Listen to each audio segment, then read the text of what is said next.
He rolled down the window, then he tried to reach out. He wanted to know how deep he was buried, and as soon as he did, a lot of mud flowed into the car through the cracks. The man was so scared that he rolled up the window. Before he could catch his breath, the sunroof above his head began to break again.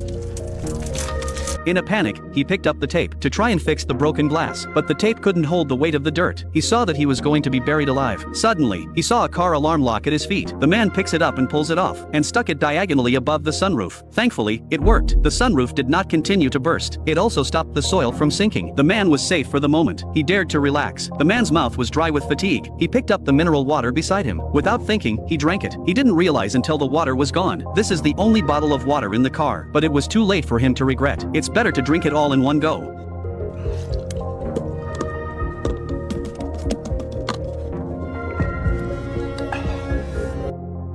At that moment, he finally remembered that he had a cell phone, so he quickly called for help, but he couldn't get a signal buried in the sand. He had no choice but to try to start the car. He tried to force his way out of the sand. Soon as the engine rumbled twice, his naive idea was defeated. The man was devastated. He went crazy and punched the car, and triggered a landslide. The car shakes violently. The man's eyes widened in horror, and never dared to make another move. Luckily, calmness returned within a few moments. The man's heart finally relaxes. Then he began to count the supplies in the car, hoping to find a tool to save himself, but after a long time, he couldn't find anything useful. But then, just then, there was a ticking sound behind us. Muddy water seeped in through the cracks in the skylight. The man hurriedly put his face up, sucking frantically with his mouth. But that wasn't enough. He used a nail clipper to widen the gap. He pulled out a bank card, folded it into the shape of a funnel, and inserted it into the empty bottle. Then he stuck it in the lock of the car, watching the muddy water accumulate in the bottle. The man clapped his hands happily, and marveled at the brilliance of his design. But it didn't last long. The man felt a little out of breath. The oxygen in the car is getting less and less. In this airtight environment, it won't take long for the man to die of suffocation. But just then, he looked at the folding chair in his hand. He had a solution in mind. He pulled out the steel pipe from the chair, and stuck it through the hole in the skylight. He tried to stick the pipe out of the ground, but just as he got halfway in, and the rain ran down the pipe, the man screamed and pulled the pipe out, and quickly plugged the hole with newspaper. He was at his wit's end. He saw a mineral water bottle, and suddenly had a brainwave. He took it and unscrewed the cap. He dug a small hole in the center. Then he got some twine and put it through the cap. He tied a knot in it, and finally, he put it through the cap of a steel pipe, just enough to cover the mouth of the pipe. After all this work, the men were impressed by their own ingenuity. Then he gripped the pipe tightly. He pushed it upwards carefully, for fear of breaking the skylight. However, he didn't see any light when the first pipe went in. He could only use tape to connect the second pipe. He continued to stab upwards, followed by a third one. Due to the lack of oxygen in the car, the man was having a hard time breathing. He was almost out of energy. Then he took out a jack and put it under the pipe. With the help of the tool, it was much more efficient. But what he didn't realize was, the jack was at its limit. The pipe hadn't even penetrated the soil, but it was the only way he could think of to survive. The man didn't want to give up, so he got a blanket and put it over his shoulders. Then he puts his shoulder to the end of the pipe. He roared and pushed up as hard as he could. Suddenly, he felt no more resistance on his shoulders. The man slowly bends over and breathes heavily. He couldn't believe he'd done it. He quickly found a wire and inserted it into the pipe to open the cap. Then he put his face close to the pipe. He looked up with anticipation.